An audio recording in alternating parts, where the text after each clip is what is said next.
Welcome to tonight's Active Travel Cafe, and we're going to start as usual with our weekly crowdsourcing news update. So if you have any news from your neck of the woods to share, please get that lined up now. And after that, we will I'll be delighted to welcome our main speaker of tonight, which is Josef Whitfield, who is a Sustainable Transport Officer at Manchester City Council, but he's actually going to be talking about a project he initiated while he was at Transport for Greater Manchester, and this is a project to reduce waiting times for pedestrians, which is one of those simple things that makes life so much easier for so many people.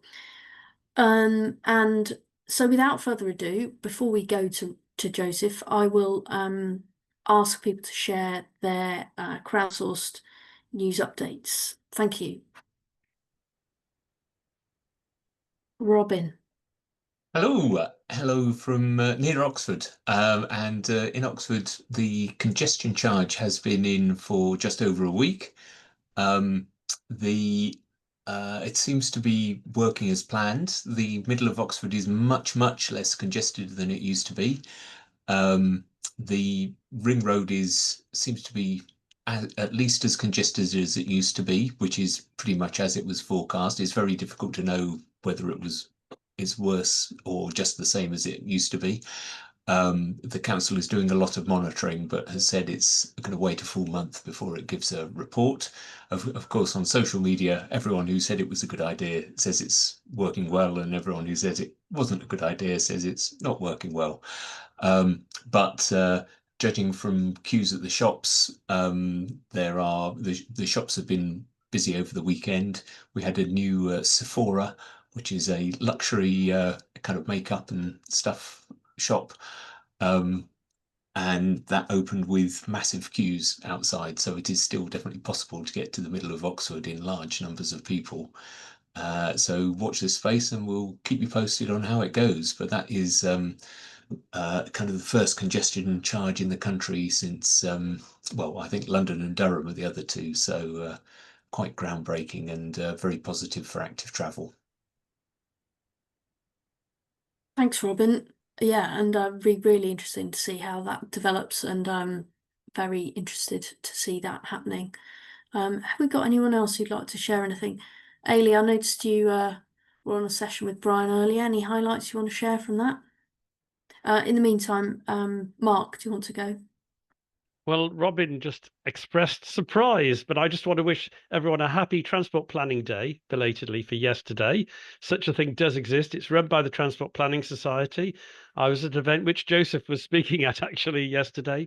There are events, if you want to go to the Arup offices this evening, there are an event at the Arup offices in Manchester, if you can still catch it. And there's hands-on interactive mapping, apparently. Leeds tomorrow, Cardiff on Thursday. And I think Belfast was lunchtime. So it happens every year, and we should be celebrating. You know, as I said, if you can get around, thank a transport planner. Thanks, Mark. Yeah, I would have loved to go to that, but I've decided that it clashes with me presenting this, so I'm not sure I'll get into town soon enough. John.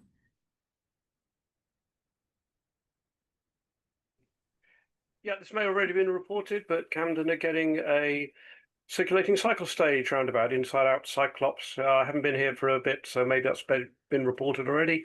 So that's looking good. Catching up with Manchester, Cambridge and Waltham Forest. So hopefully that goes in. Don't get too many objections. Can't see really why people would object, but they probably will. That's it.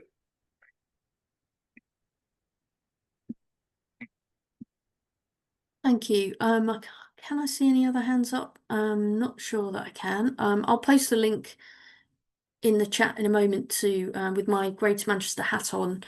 I was at the launch yesterday of the Greater Manchester Inclusive Cycling Network. So this is something that Wheels for All with TfGM, Transport for Greater Manchester, have helped convene, which is we've now got essentially accessible cycling centres one in every borough in GM. And the organisations that are running those have come together so that it's easier for people to find them, and people with mobility issues can find out where they can have a go. And we got the media down yesterday. It's always great to be able to kind of link up media with people who can tell the story of why being able to use a cycle has essentially really changed their life, and that's no exaggeration. Some of the people with mobility issues being able to go on a side-by-side bike or a trike been fantastic. So I'll put a link in the chat for that. Robin, have you got another piece of news to share? Well, somebody mentioned the Active Travel England call that was on today. I didn't go, but I know it was on critical issues. So the most dangerous things in that no good transport planner would let through without good reason.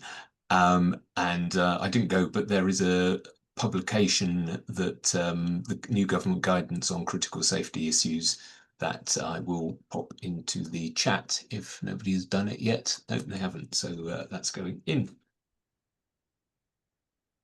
And the webinar is going to be recorded and published on Active Travel England as well. Brilliant. One of the things I do before I join this call when I'm facilitating is just do a quick Google search for active travel news, and a couple of things that popped up, nothing big, but one was there's going to be a new walking and cycling bridge in Abergavenny, and who doesn't like a walking and cycling bridge? So yeah, there's always good bits of news going on up and down the country, which can help perhaps give one a bit of a fillip if you're feeling a bit down about what's going on near you. Just give that a quick Google. I'll put a few of the links in the chat that I came across. Mark. Yeah, sorry to be the downer side of things, which is the fuss about the floating bus stop in Shrewsbury. If there's anyone here from Shrewsbury, it might be better to get them to talk about it rather than me talk about it. But essentially, it was designed and put in, and there's been a lot of fuss. And apparently, the leader of the council wants it removed. I'll put the link in, news link in. Thank you. And didn't attend last week, so I don't know if this was covered, but obviously with the Bus Act now being law, Active Travel England will be issuing some guidance on bus stops. So that will be, I think, an important step, might help with those sorts of controversies. Emma. Yeah, thank you. I'm from Shrewsbury. I haven't been down to look at it, but I've seen a bit in the paper, and I'm an ex manager of a cycling town and current member of the campaign against the disastrous road project. I think this is really complex. There's a kind of history of a totally dysfunctional highways department and obsession by the council management, which was Tory until last May. For years, they were obsessed with building this really so-called relief road, and the opportunity costs have been absolutely massive. And I think this project is one of them. It also came out of nowhere because it's from levelling up funding rather than kind of normal active travel money. And there wasn't enough consultation, and they started building it instantly because they had to spend the money, blah, blah, blah. But I think in the short, what I heard today was that the council leadership are blaming the WSP because they say the designs showed this piece of pavement being 1.5 meters, and then when it was built it was 1.1 or something, and WSP are blaming unexpected utilities. So I have to, yeah, I'm sorry, nobody wants all this detail, but basically Shropshire Council's highways has been dysfunctional for a very, very long time. And the Lib Dems are trying to pick up the pieces at the same time as warding off a financial crisis. So that's all I can tell you. Come and have a look for yourselves. The good news is that the changes to the traffic are, it seems, helping the disastrous air quality around there, which was one of the aims of the project. Thank you, Emma. And yeah, Shrewsbury's one of those it's an old medieval centre, isn't it? Got lots of limitations on traffic, and great place, could be enhanced even more with some sensible traffic management.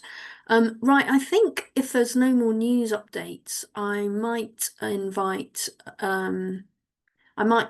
move on to our main speaker then. I can't see any more hands up. So, okay, so tonight we're going to move into the main speaker section, and I'm delighted to invite Josef Whitfield, who's a Sustainable Transport Officer with Manchester City Council, to talk about the project that he ran on pedestrian wait times. But I also should introduce him by saying that he has just been awarded the Young Transport Planner of the Year this week, so that's hot off the press, which comes off the back of him winning for this project the best paper at the Transport Planning Conference earlier this year. So he's in hot demand, so we're lucky to get him. So Josef, over to you. Thank you very much, Claire, and everyone that's sending some nice applause into the chat. For those of you that were at Transport Planning Day yesterday, you'll realise that I'm in the same clothes. That's because I've not been home yet. So I travelled back from London last night to Derbyshire to go to the dentist today. So I'm on my parents' desktop at the moment, which means that Elizabeth, Claire, and I were dealing with some slight technical mishaps with my slides. They've been reformatted slightly, but it's not going to impact the presentation. Unfortunately, they're a little bit pixelated, some of the graphs that I'll be showing, but all the content is still there, and the burden is still on me to do a good job of presenting it. But yeah, as Claire said, my name's Joe, or Josef Whitfield.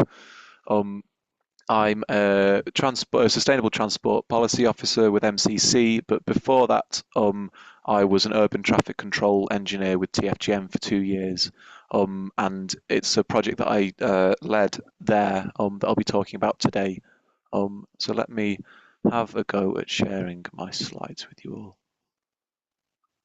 all. Fantastic. Can everyone That's see? great, Joe. Wonderful. Thank you, Claire. So yeah, so this project is still ongoing, but what I'll discuss today is the successes that we've seen in it so far and the methodology behind it. And as Claire said, I took this to Active City in York in summer and to TPM where it won Best Paper. The paper itself is available online. So please get in touch with me if you'd like to see it. But since then, there's been quite a bit of buzz, I suppose you'd say, about this, and quite a bit of attention. And really, as someone that is working in a local authority now and talks to a lot of other colleagues in local authorities, this is something that, you know, our officers and our campaign groups and residents, it's in everyone's gift to lobby for these sorts of changes. And as I'm going to show you today, I think there's really, really vast benefits to delivering them. An additional apology to anyone that came to either TPM or Active City who may be seeing this for the second or third time. So the first question that I want to ask is how do pedestrian crossings improve our network? So in the first instance, there are ways of cutting severance lines in a network. As someone that lives and works in Manchester, a lot of our network is very, very focused on vehicle flow, and there's huge amounts of severance everywhere. And pedestrian crossings for a long time have been ways of cutting that severance. We've built really an environment which is very hostile to pedestrians, particularly those with accessibility challenges, making crossings also an essential tool in giving people safety in an environment which doesn't.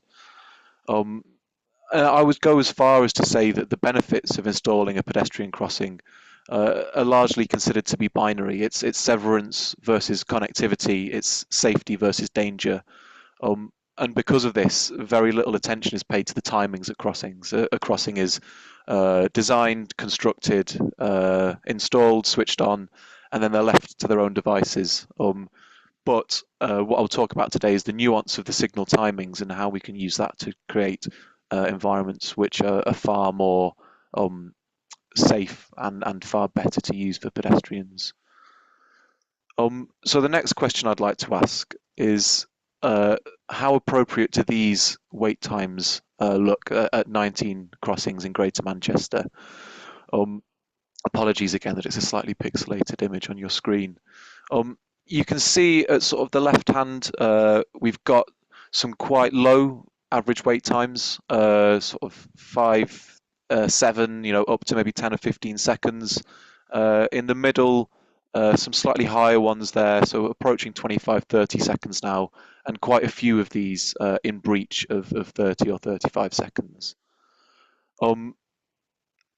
So some of you, and it's a leading question, and it got a good laugh when I did this in Active City, is to say, oh, how appropriate do these timings look?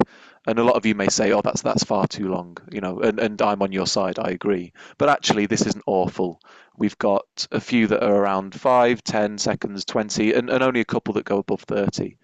And a TRL study from 2006 suggests that 30 seconds is about the maximum tolerance that pedestrians in the UK have before they'll cross against the signals.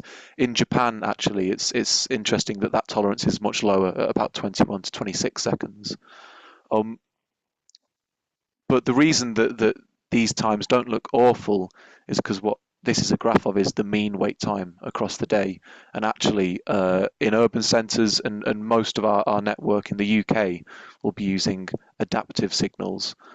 So now, if we look at the next graph, this is of those same 19 crossings, but rather than just looking at the mean, we're looking at the maximum wait time observed on those same representative days.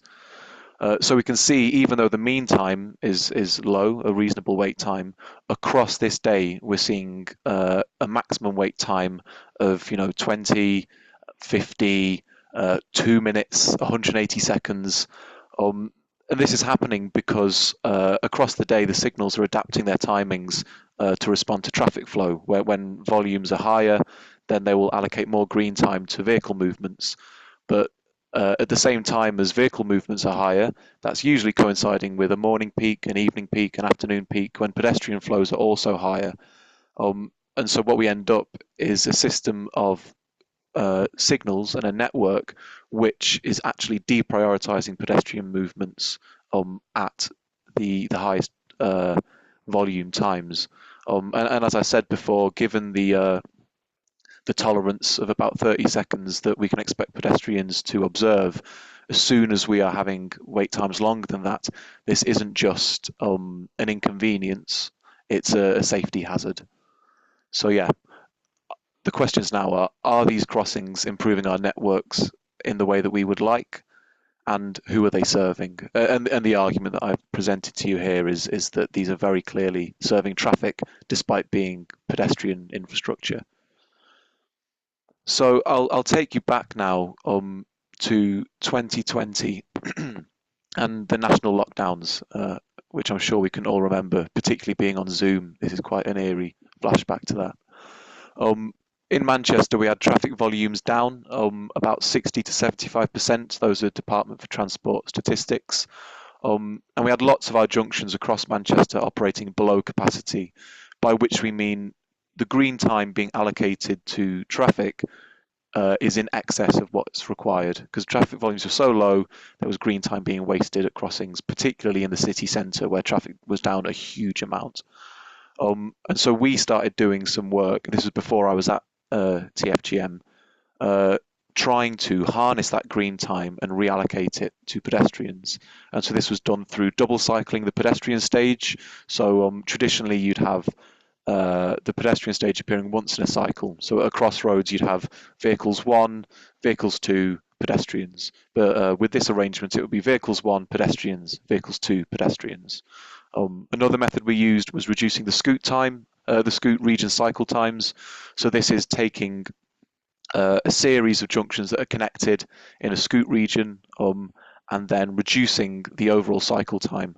And that means that the amount of green time allocated to vehicles goes down across all stages, and the wait for a pedestrian stage becomes shorter. And then the last thing was automatically demanding pedestrian stages at junctions. So this Deansgate, which is a big thoroughfare in Manchester city centre, has this now, where you don't even need to demand the pedestrian stage at a junction. It just comes in automatically. And so we made all these changes when traffic volumes were very, very low, and obviously, at some point, we came out of lockdown and our traffic volumes returned to normal. You can see from the graph there in 2023, we're pretty much back to where we were before the pandemic. And all these changes stayed in traffic volumes normalised, and all of these pedestrian-focused improvements were retained without anybody realising. And it's sort of a by stealth operation, and actually the work that I'm about to talk to is done in the same vein to that. So taking lessons from this, the belief that we can reallocate green time away from vehicle movements and give it to pedestrians without anyone kicking too much of a fuss up, I started a project in 2022, which is asking the question, how can we make our pedestrian crossings better at serving pedestrians? And it turns out that there's quite a few ways to do this, and a lot of it is quite exciting and fiddly programming in the Junction software. But there's a feature called the pre-time max, which, if turned on, gives immediate servicing of the pedestrian stage following a cool down period, which you can set. In all cases, we set this to be about 20 seconds. So as soon as a pedestrian arrives at a junction, they press the button, amber, red, and then it serves the pedestrian demand straight away. Once that finishes, there is a minimum of 20 seconds given to traffic before it can then be brought back. But we also did something which I've coined demand linking double crossings. So in Manchester, there's a lot of dual carriageways that move through quite urban centres. In these situations, you'll often have two distinct puffin or pelican or toucan crossings, and we were able to link these by the outside demands using a bit of software and a little bit of hardware in the controller box, such that when you get to the outside crossing, you press the button, and it, at the same time as that, demands the second crossing, so that by the time you go across the first crossing and navigate the island, that second crossing is already timed to come in, and we could set a delay on that based on the navigation time in the refuge island to allow for really, really smooth movement. And in terms of the health benefits of that, being stuck on a refuge island with the air quality there is a really, really unpleasant environment for pedestrians. And then the last thing that we did was extending the pedestrian green time at Pelican crossings. So there's currently a project going on across GM now where all Pelican crossings with the flashing ambers are being upgraded to puffin crossings. But whilst that's being done, there's a lot of legacy Pelicans in GM, and we've extended the green time there for pedestrians to ensure that there's a longer and safer period to cross in. And it's worth noting as well that a lot of this involved site work, and it was done with no budget. It was just an experiment really to see what would happen and whether drivers would react. And it was largely done by myself and a couple of other engineers. I can't actually drive, so most of these were done by me cycling around Greater Manchester to different locations, and a handful of colleagues helped me out. And if you'd like more guidance on how to do this, it's described comprehensively in my research paper, which again I can share with you if you'd like. So looking ahead then to where we are now in 2025, this project has been going on for 3 years, and with no allocated budget, has made really, really significant progress across Greater Manchester. We've now done, well, this figure is as of May. I've recently spoken to a colleague who tells me this is now about 310, 325 crossings that we've done. We're reconfiguring with reduced wait times. In May, 240 of these were turning on the pre-time max, so it's that instant demand, and 40 of these were double crossings with a link demand on the outside. And this is about a quarter of all crossings in Greater Manchester. Sorry, it's a quarter of all crossings, which makes up 11.6% of all signalised sites across the whole region. So that includes junctions as well as the crossing sites. And by doing a bit of maths and taking a look at the average demands served at our crossings across a day, we expect that this has impacted approximately 28 million journeys a year so far. Obviously, that takes in the assumption that only one person is crossing per demand, which we know isn't the case. It's likely that there is many, many more journeys being impacted by this work than 28 million. And there is this is ongoing, and there is aspiration for all of the junctions in Greater Manchester, all of the crossings, to be treated in this way where appropriate. So as I mentioned earlier, this project was never allocated a budget. And because of this, we had a very underdeveloped monitoring and evaluation plan. This was really an experiment that spiraled fantastically out of control and led to some really good benefits, but we weren't prepared for a rigorous monitoring and evaluation exercise. But fortunately, oh, sorry, that's just a graph of the spread at the moment, which isn't particularly relevant to this conversation, I don't think. So yeah, so as I said, we didn't have a very robust monitoring and evaluation plan, but fortunately, TfGM conducts something annually called the Multimodal Network Principles Survey, and incidentally, one of the metrics that they survey on is satisfaction with wait time at crossings across Greater Manchester. And from this, we got this graph here. So we can see on the bottom, we're looking at 2018, and then there's a lull for 3 years of the pandemic, and then we have the survey done again in 22, 23, and 24. So we expect, or I'm inferring rather, that this jump up in 4% from 2018 to 2022 is a likely consequence of the decisions that we took in lockdown to improve signal timings in the city centre for people. And then that larger jump over 2 years from 71% to 79% is an 8% increase, which I think is very likely to be attributed to this pedestrian wait time project.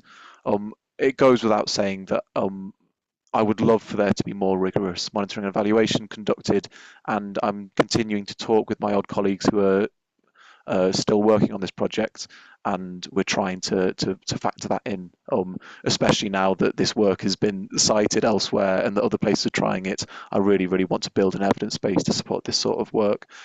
It's worth noting, though, that York have done a really similar project recently. They've got far fewer crossings, I think just 85, but it's had a really massive impact there, and they've had the same results of improved pedestrian satisfaction and no complaints from drivers.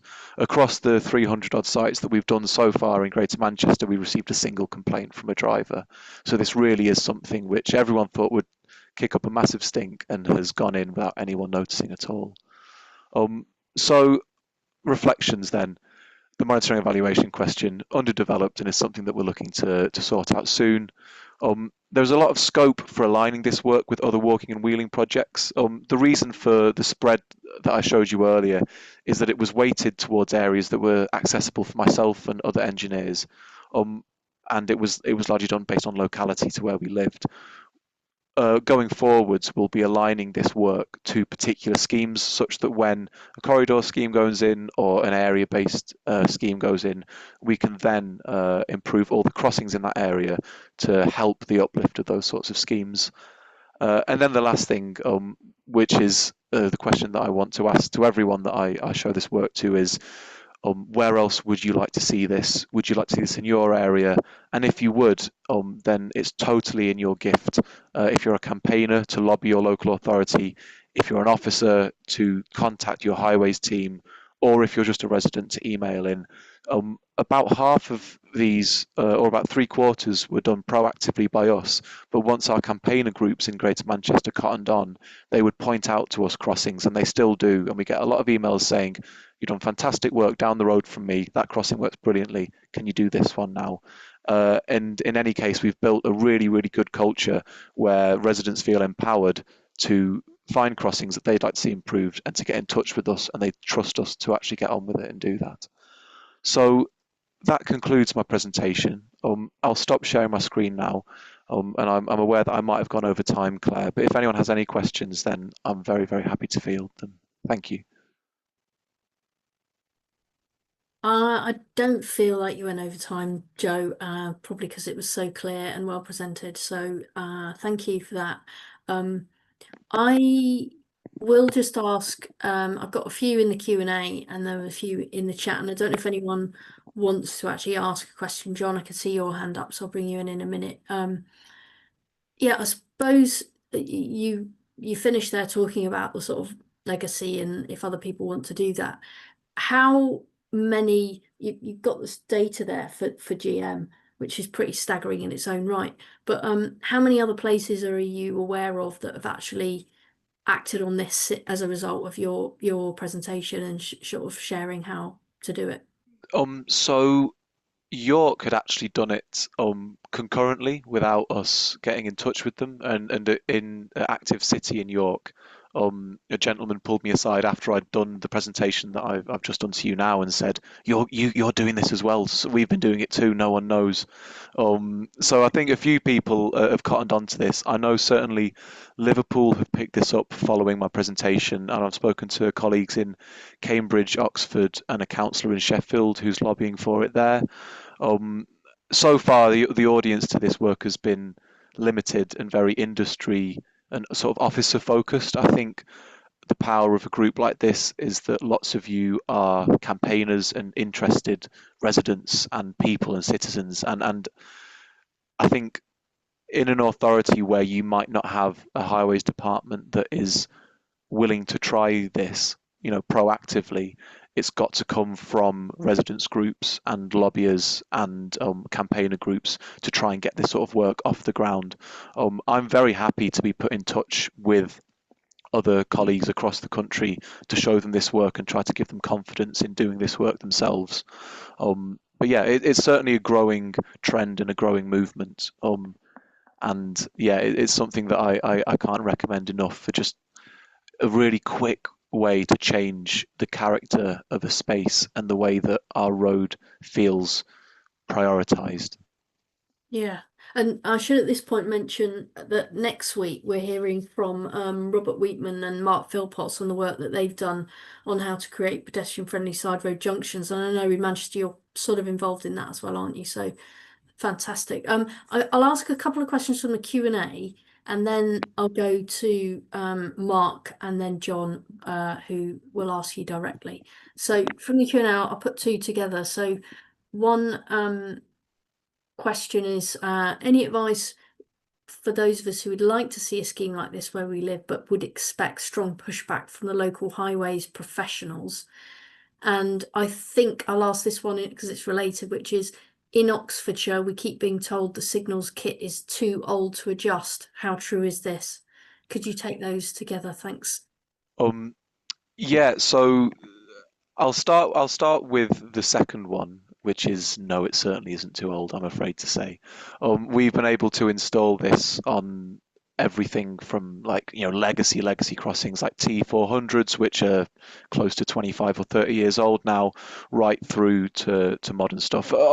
With the caveat of we use Siemens and Unix controllers in Greater Manchester. I know that they've all but got a monopoly across the UK, so I'd be confident that the same would apply in Oxfordshire.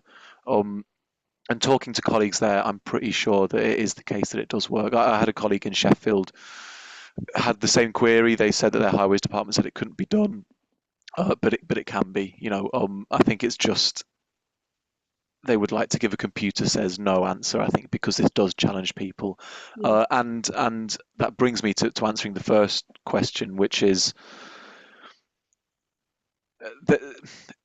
in Greater Manchester, we operate in a slightly different way to lots of other authorities. So Greater Manchester is a conglomerate of 10 local authorities who have councillors, members, and sort of that direct interaction with residents.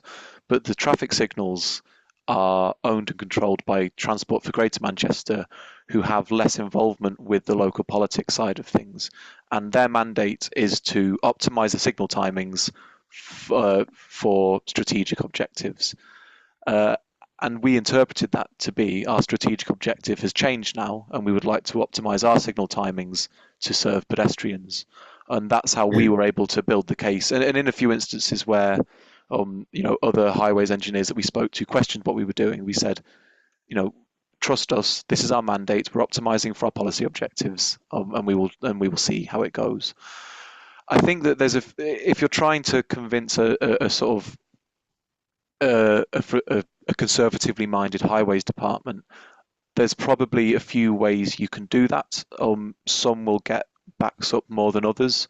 So if you've got a campaigner group that's nearby and you build consensus of that, or residents groups, then if you have a good relationship with your highways department, then that could be a really good way to get in touch with them. You can bring in evidence that I've put together and that other colleagues from across the country have to try to sort of use some soft power to engage them and change their minds. The other way to do it, which is the way that would probably perhaps damage those relationships, is if you were to contact members and elected officials and bring the argument to them first, tell them that this is possible, show them the art of the possible and what we've done in Greater Manchester, what they're doing in York, what they're doing in Liverpool and Sheffield, and say, can you get the highways people to do this? And in terms of it being an activity that elected officials like, it's incredibly cheap and incredibly quick to do, and is exactly the sort of ribbon cutting that they would enjoy. And so you can use pressure from your councillors to perhaps influence your highways department.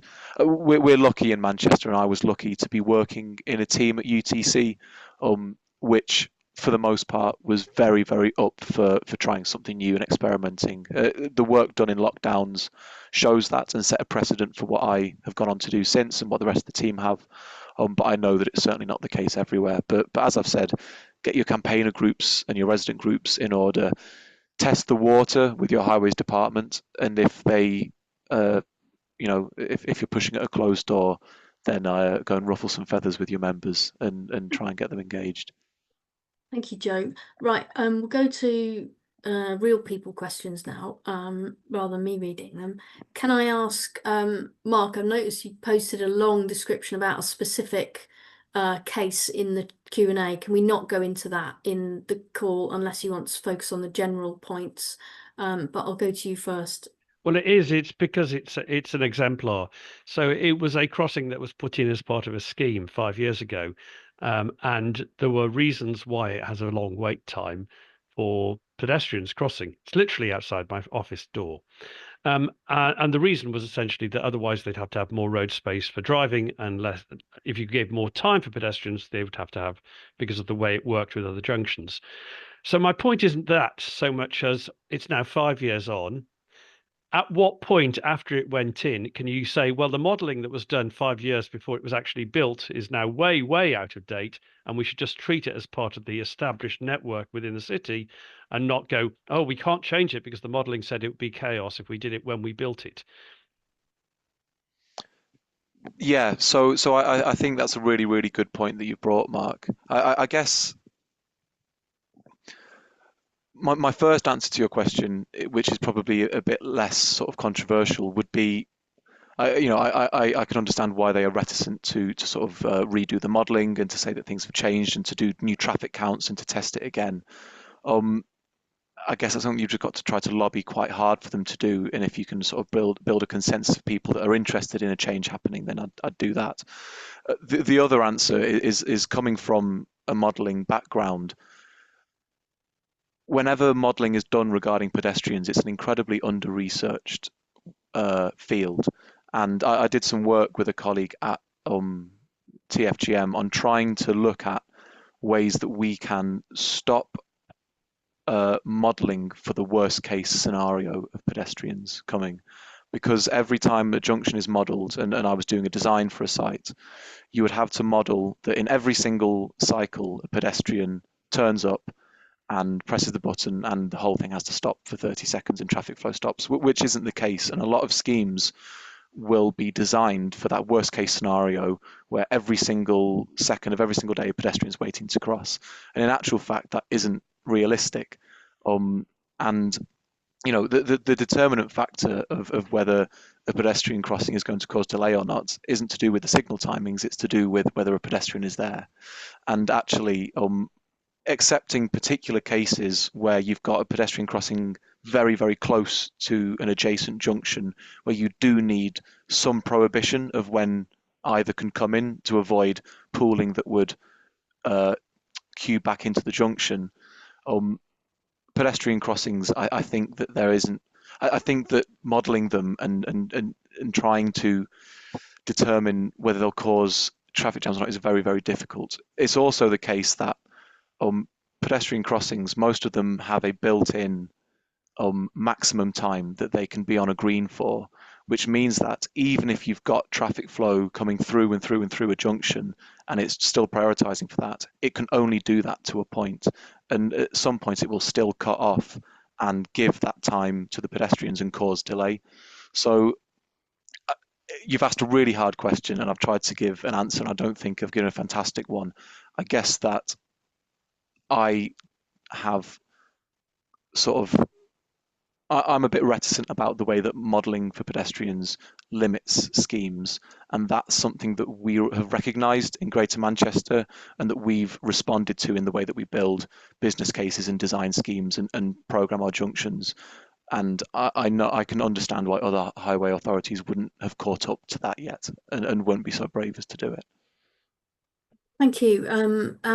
I'll go to John now, and then we'll go back to the Q&A, and just to mix things up a bit. Over to you, John. Thanks, Joseph. Brilliant work. It reminds me when I was at Bolton Institute in about 2010, I did a study with Rob Wilson from Lancashire, and he looked at the excess delays, and effectively it was sort of random across Lancashire. Some worked really well and others didn't. It just happened to be how they'd been set up at the time. So it's good that you're coming in and consistently looking at this from the pedestrian's point of view, and that has never happened. I don't think you're dead right. My question really is, it's two-part, but I think you've already answered part of it with Mark. Are there other sort of approaches in the modelling you've already mentioned, and hardware and firmware that are still limiting what you might want to do, or is all of the tech completely there, and is it only in that what you've already discussed with Mark, the kind of modelling that needs to advance? Yeah, so thank you for your question. Across Greater Manchester, it's a huge authority, and you know, the contract of who owns the signals and who maintains them has changed hands several times, and we've got, you know, everything from 30-year-old controllers and signals out there right up to ones that were built yesterday.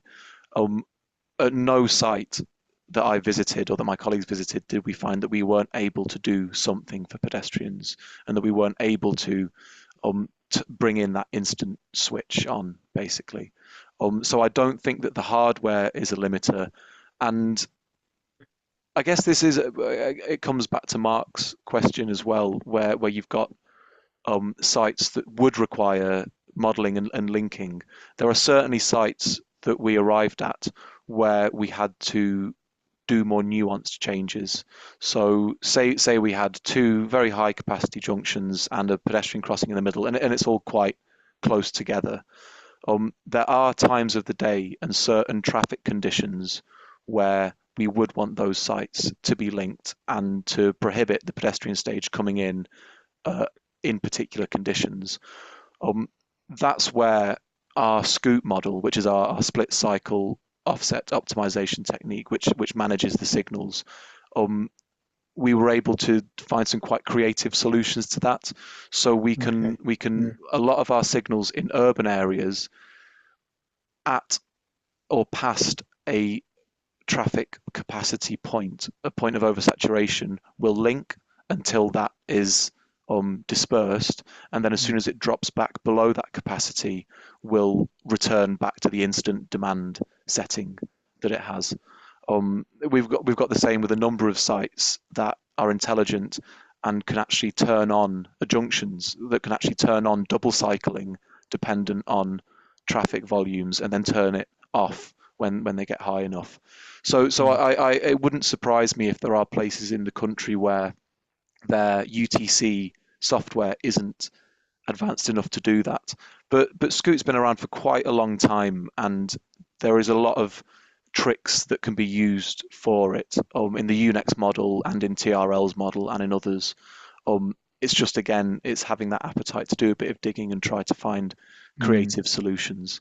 You know, and in answer to you and Mark, there are certainly situations where we get to a site and say, okay, we do need this to be working for traffic sometimes. But that's where we would use some quite nuanced Scoot tricks. And if anyone would like more information on those, then I'd love to have a meeting with you, because I really like talking about the nuanced Scoot stuff. So please let me know. I might take you up on that. Yeah. Brilliant. Thanks for that question, John. Really interesting. I'll go back to the Q&A for a couple more before I come to you, Mike.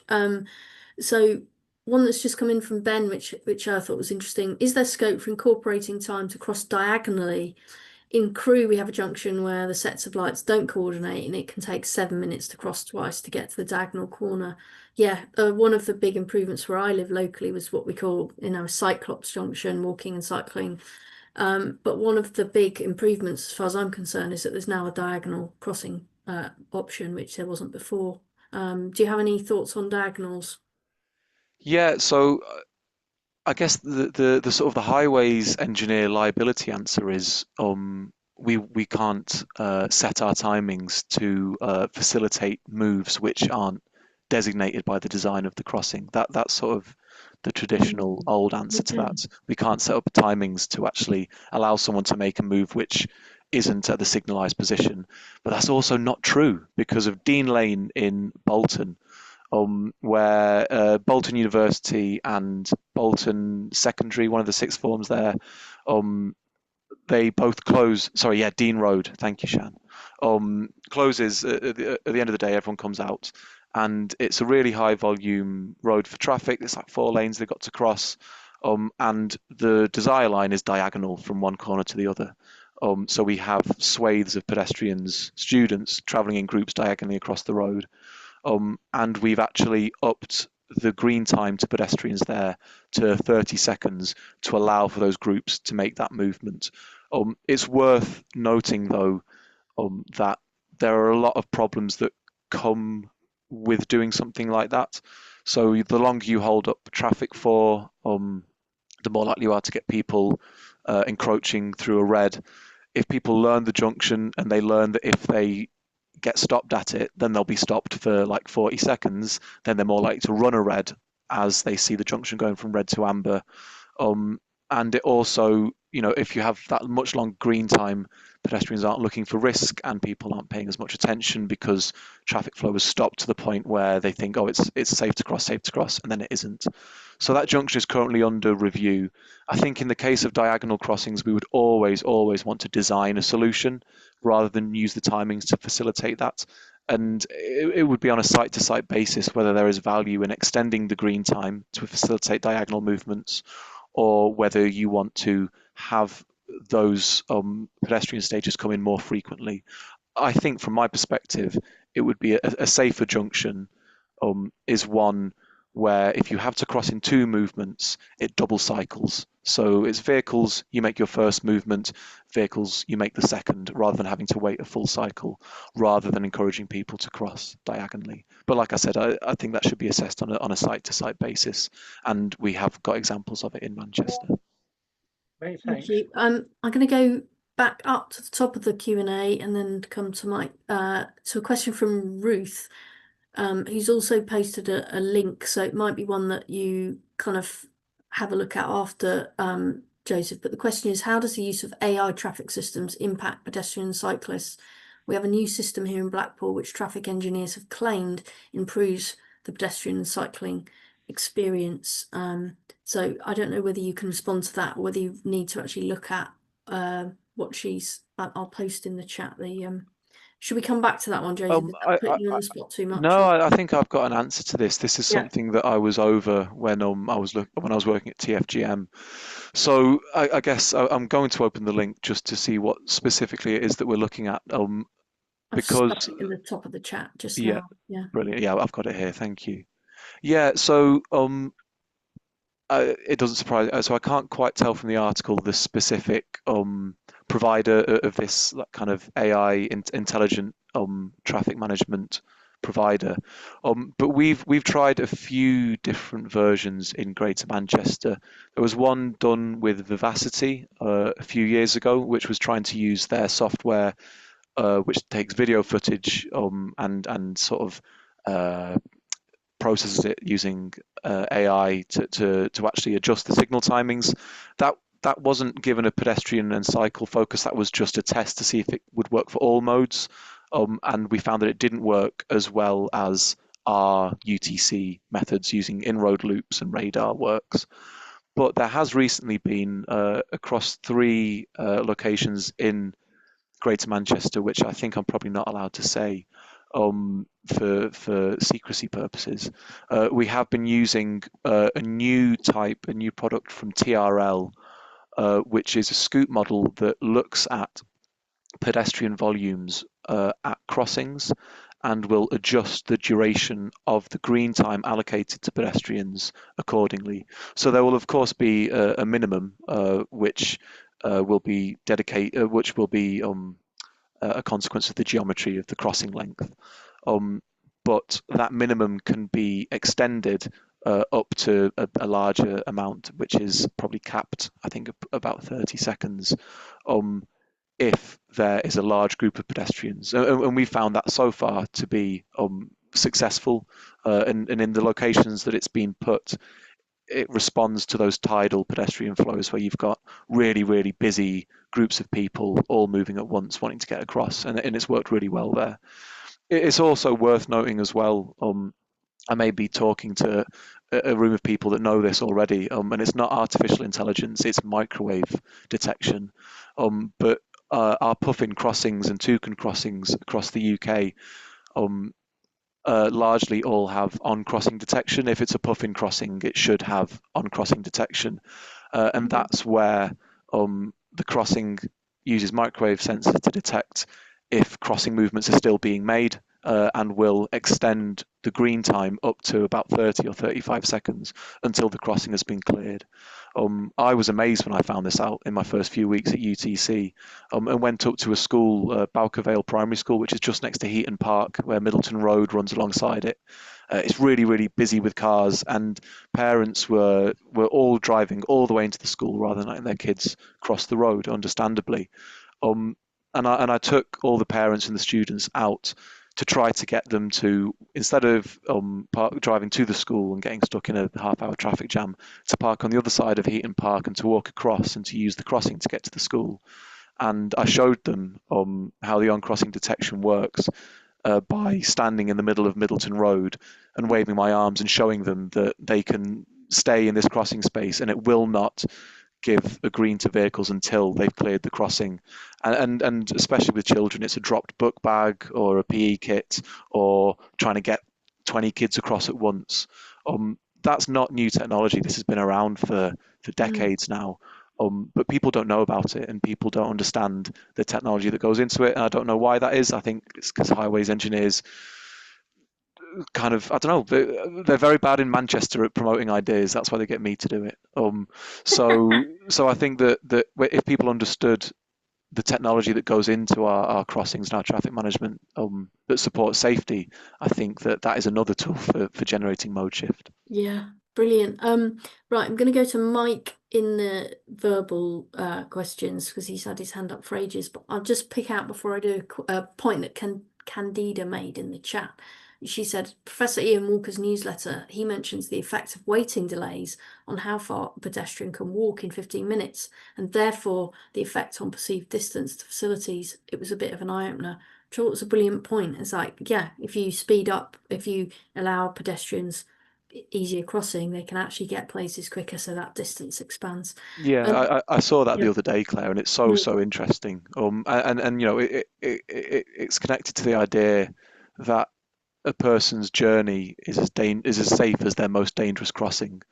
And if you've got that one crossing which you have to wait at for a minute or you have to dash across against the signal, then that's not a journey that feels safe to you, you know. And it's the same theory that we've put into our side roads work, which Mark and Robert are talking about next week. You know, just a single point of failure on a walking or wheeling journey can make it inaccessible to a lot of people and unattractive to even more. So yeah, I'm really glad that someone's mentioned that in the chat. It's a really good point. Mike, thank you for waiting for so long, and then we'll go to ZM in Newcastle.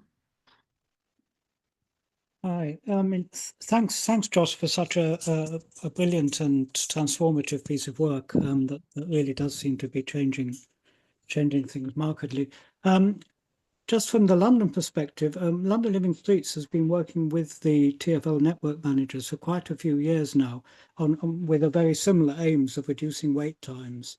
And they have been using a lot of the same technical tricks that you've been talking about, and even up to now instituting a small number of crossings that default to pedestrian green until a vehicle approaches the crossing, which then switches it to allow the vehicles through. So there's work going on there as well. But just to kind of match what you've been saying, we do have granular data on pedestrian experience at crossings before and after wait time has been reduced at the crossings. So we have a double-blind study where pedestrians were surveyed before and after the changes, and the basic bottom line is that yes, their experience improves greatly if the wait time is reduced to 30 seconds or below, but if they asked if they notice any change, then they don't notice it.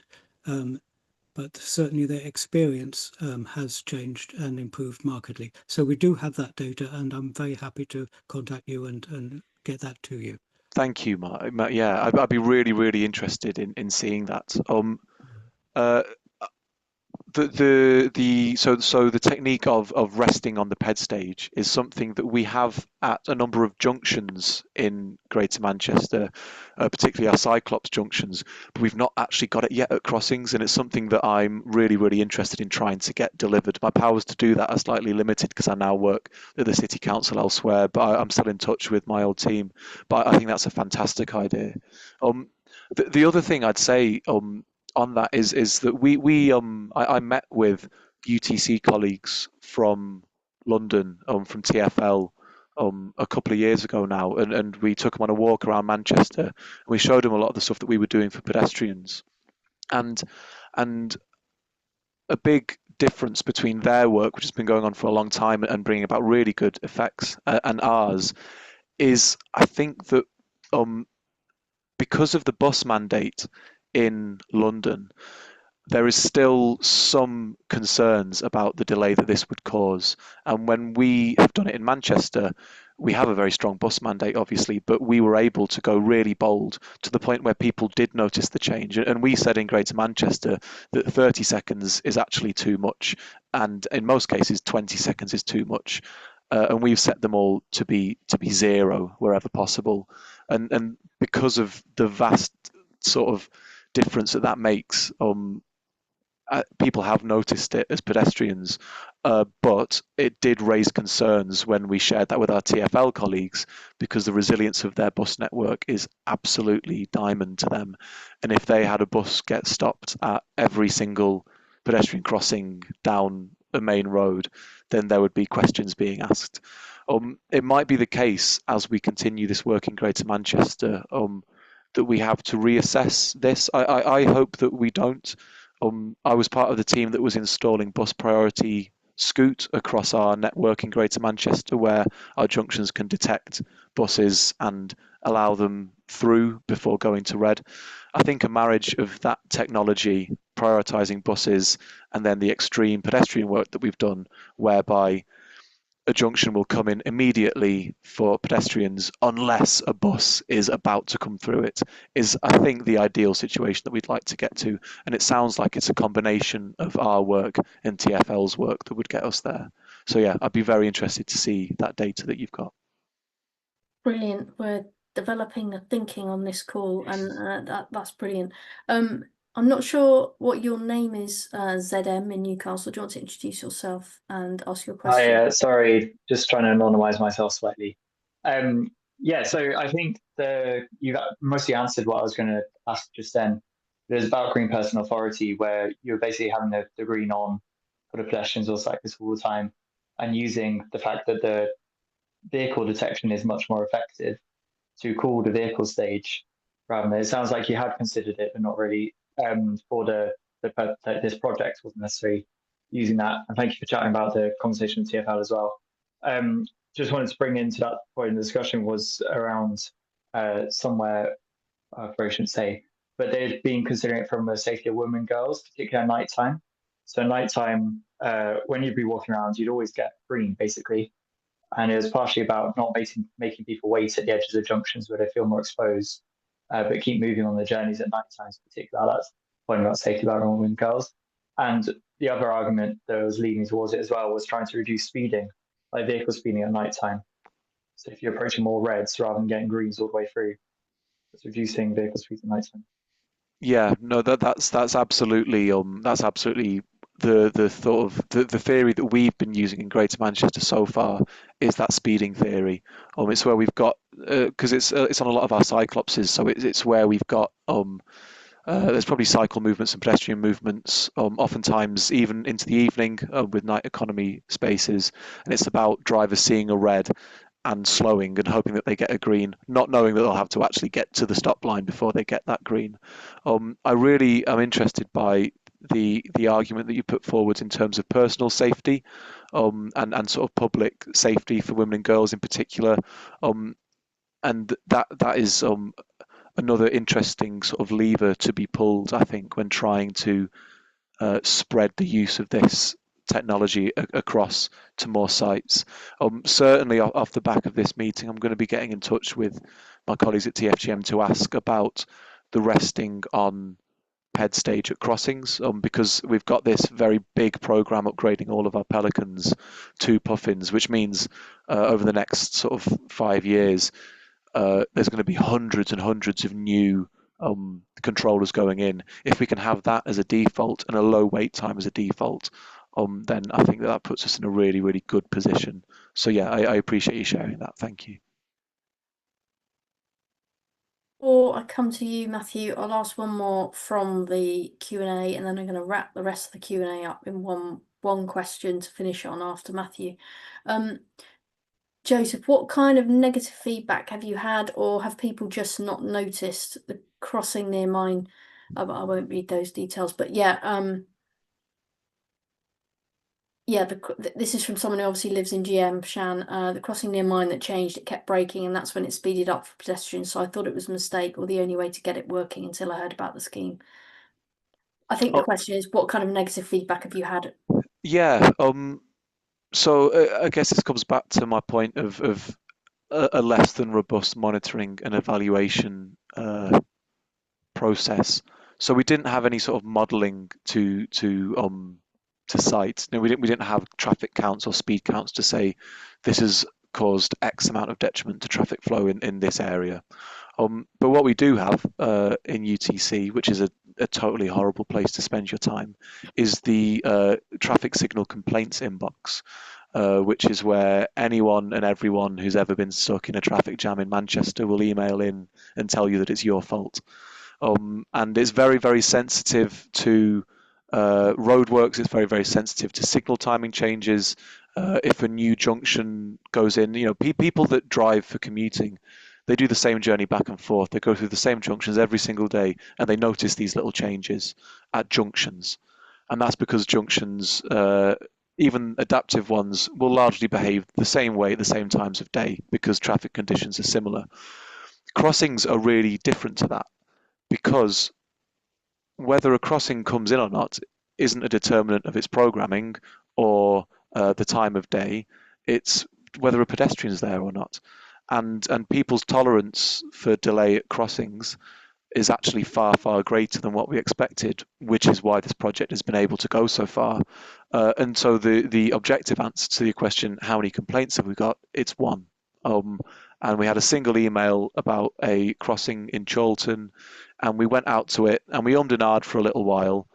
And the change that we made was that we kept the instant demand, but we extended the prohibition between services to 30 seconds.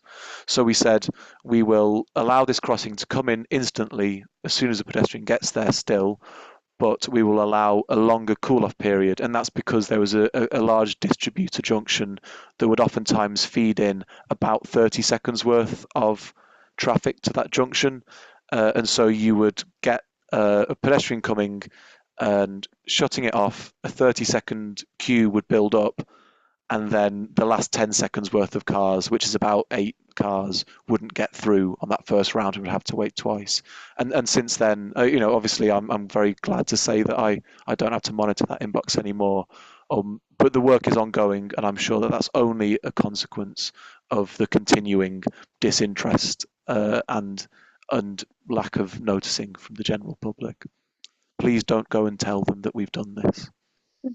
Well, yeah, one half of me wants to create a big noise about it. But the other half of me is like stealth is Yeah. the name of the game. I think noise amongst the industry like this and amongst a world of people that understand the benefits is really, really good. But you could so see this being the sort of thing that got tied up in a lot of conspiracy LTN 15-minute city type rumble. So yeah, stealth is the way. Matthew, would you like to come in? Yeah, thank you very much, Joseph. Really, really interesting. So I'm an opposition councillor in Darlington, but I do meet with my assistant director monthly for briefings. And a little while ago, I brought to him news from Bristol because I think there was a motion to Bristol about reducing wait time, and it was done, and it was a political move, and I think just 4 numbers it went through. And so, in the monthly briefing, I mentioned this to my assistant director, who was like, well, I'll have a look at it. It's very interesting. But a more junior officer, but one who's far longer serving, immediately went, no, can't do that because it's going to affect traffic flow. It was immediately cold water poured on it. So really interesting to hear you today. I think I've got the link to your longer paper. And I suppose your advice is that if we can get officers to understand a more sensitive use of the PTM, and you're kind of from Manchester, the view that it doesn't adversely affect drivers. If we can go for maybe we'll suck it and see, we'll try a few. It wouldn't be a motion to full council, but it'd be an agreement within the department that this is a good thing to try. And you can always go back, as you said, that one that you adjusted to 30. Ideally, it should be what every traffic engineer should want to do: improve flow for all road users. So this isn't. It's a question of that. Do you think that is the way for us as a pressure group to go to engage with engineers on a professional level rather than try and lobby them hard? Yeah, I think that I think your engineers are apolitical, aren't they? And they. I think most engineers at heart want to be able to do exciting things like this, but there is just that fear attached to frustrating motorists, and we know that in Manchester with the inbox I was talking about before, people are sensitive to this stuff, and it really gets people's backs up. So I think presenting it as a pilot to test it, and you're testing to prove the findings of other people. What you're testing isn't will this work? It's will this work in Darlington? Because we've seen it work in York, and we've seen it work in Manchester. We've seen it work in Liverpool, Sheffield. So I think presenting it as a pilot is quite an elegant way to sort of try and sneak it in, and they'll see it work, I'm sure, and they won't have all that pushback, and that will empower them actually, hopefully, to proactively go and do more. The other argument that I think is useful to bring, and actually I only picked this up in my research for that paper, but it's not just the negative argument of this won't be detrimental to traffic flow. I think the argument that's really, really important is the positive one, and is the road safety one, which is if we have wait times that exceed 30 seconds, that is an abject safety hazard, and pedestrians will attempt to cross regardless of guard railing and regardless of anything else, and regardless of traffic volumes, they will attempt to cross in traffic. And if you want to add weight to that argument, then I hope that you don't have collision stats that would prove it. I would be surprised if you don't as well, because it's certainly the case that we have them in Manchester. So I think that particularly if you're in opposition, road safety is something that I dare any councillor to try to deny the importance of. So I think that angle might be a really good way to go about it. And also highways colleagues are also terminally afraid of liability for collisions. And if there's research that is very credible by the TRL that says that pedestrians are likely to walk out into the road after 30 seconds, and we have crossings that exceed that time, then your highways colleagues are being complicit in creating abject hazard to pedestrians. So well put. Mark and ZM, I'm aware you've got your hands up, but we're drawing to a close now. So I think I'm just going to try and finish off on the questions that are in the Q&A, because they've been there for a while. And if you'd like to put your comeback in the comment in the chat, then perhaps Joseph can have a look at it there. The thing I was going to finish on, I guess, Joseph, was variations on a theme of I'll just read these. This presentation is fantastic. Even the second time around, brackets, saw it in York. Can we have a PDF version, and ideally with some technical details which we can feed to signals officers? This, I think, has come up in various places, but I appreciate you've got a different job now. But is there, I guess, a way that some of this could be simplified to be shared? And related to that, sorry, that's question one. And then the second question is more in relation to GM, I think, which is the scheme has made such a positive difference, but it now makes junction crossings seem worse. What plans do you have what plans are there to continue the rollout of improvements for pedestrians at signalised junctions like double staging? Those two questions there. Yeah, so the first question, I would be very, very happy to get a slide deck together that explains more where needed, makes it more concise where needed, and is, I guess, a tool rather than being a report on some research, is a tool for other people to use. The slides that I shared today aren't in that state yet, otherwise I'd email you now. But I'll pull something together. Claire, am I probably best to share that with you? Yeah, and we'd to be happy to distribute it via our mailing list. Yeah. We've got over 1,000 people on there now, so that should Yeah. Before everyone gets too excited, there may be a few important people in high places that I have to check with first that this stuff can go out there. But it's been published online. I've just got to make sure that I don't create like a TfGM piece of work which is telling everyone to do this. No, hopefully yeah. it's just a question of simplifying what's already out there as opposed to create something new. Yeah. But I'll absolutely create something that can be shared and get that through the right checks. And then the second question was, yes, how fantastic that we've made a rod for our own backs by making our junctions look bad, by making our crossings so good. What's even better is that I no longer work as a signals engineer, so I've actually made a rod for other people's backs. There is increasing appetite in UTC to be doing measures to improve our junctions. So in the first instance, we are always looking to reduce region cycle times. So those are across an urban centre, the chief thing that governs how long you're waiting at junctions and crossings alike. Not crossings anymore because we've sorted that, but junctions, it's your scoot region cycle time that governs that, and engineers are constantly working to lower them as much as possible. All junctions work better the faster they move, and pedestrian wait times are much lower. That can be pushed further and further and further the more we see mode shift. So the fewer cars we have on the road, the lower we can make wait times, but it's a bit chicken and egg because we actually lowering wait times is inducive of mode shift. So there are other things to do, which is the double cycling and things like that. Increasingly across Manchester, I have noticed crossings which are double cycling intelligently, so they will respond to the traffic volumes and adjust their timings accordingly.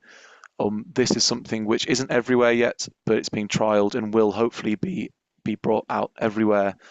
There's also a piece of work that I did right before I left, which was using sort of tram-style programming software to allow the pedestrian stage to come in after any of the traffic stages once in a cycle. So if you get to your crossroads, you don't have to wait until the placement of the pedestrian stage in the cycle.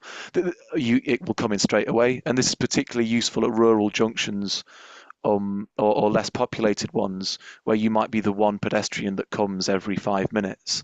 And you shouldn't have to wait a full cycle before you're served. I don't know whether the coding that I did is sat on a shelf somewhere at TfGM or if it's been installed anywhere, but I probably need to go and chase that up to find out. Well, it's testimony to how much interest there was in this, that we still haven't quite got through all the questions, but Thank you so much, Joseph. Really, really interesting, and such an previously untapped area that I think you're making a real impact on, and lots of ripples kind of coming out from you and others who are working on this. So thanks to you, lots of applause for you in the chat, and just leaves me to say thanks to you, thanks to everyone for coming. And next week, our speakers are Mark Philpotts and Robert Wheatman on the work that they've been doing, in which Joseph is involved too, on how to create pedestrian-friendly side road junctions, which again is another really simple piece that I think is hopefully has lots of takeaways for lots of local authorities. Thank you, everyone. Thank you, Joseph. Cheerio. Cheers, everyone. Bye-bye. Thank you.